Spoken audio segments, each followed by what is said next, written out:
You know, this game has a lot more to it now than when the fixture list first came out.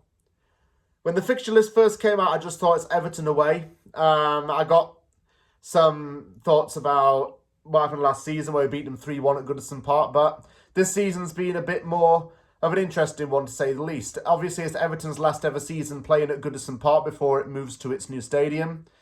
And, well, earlier this year, things did really add a little bit more spice to this particular occasion. David Moyes was reappointed Everton manager after he'd left West Ham. This is his second spell at Everton. He initially took charge of the club from 2002 to 2013. In those 11 years, he developed Everton into a very promising club. There were many nights of European adventures. He worked with some streets we'll never forget type of players like Yakubu, Joseph Yobo, Tim Cahill, Tim Howard. Those kinds of guys.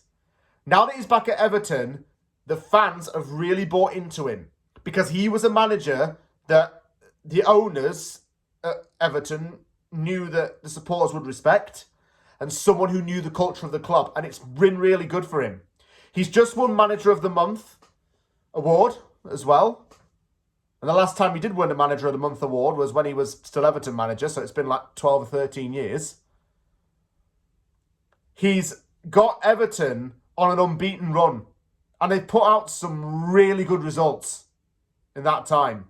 A 2-2 draw in the Merseyside derby with James Tarkowski scoring a last-minute goal, that's the kind of thing that stays in your memory forever. Everton's got fight in it. It's got passion and structure in it, like what he had at West Ham in his time there. And ever since he became an Everton fan, there have been not an Everton fan, rather, I suppose he's a fan of the club. Everton manager again. Lots of West Ham fans, I don't know how serious they are, by the way, but they're jumping on the ship and saying, I'll just go and support Everton because of David Moyes. Look, David Moyes' time at West Ham was up, and we needed to get some new direction in the club. But I can't help but feel he was forced out.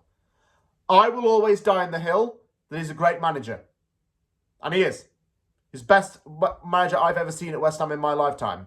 It's now Potter who can try to overtake that belief. Still, though, it's going to feel a bit weird playing against him. We haven't done that for 5 years.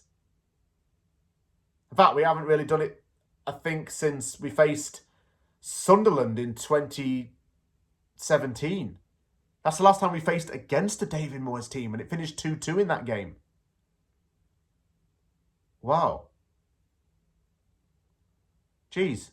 That's actually true. That's mad to think about. That's actually true.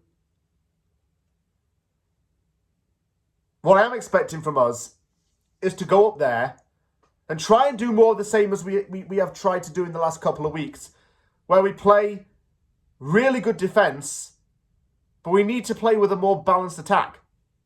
Potter's got the players playing a different style of football to what Lopetegui did, that is for sure, but he needs to find the right players. And actually, he can go ahead and do that in the summer when the window opens.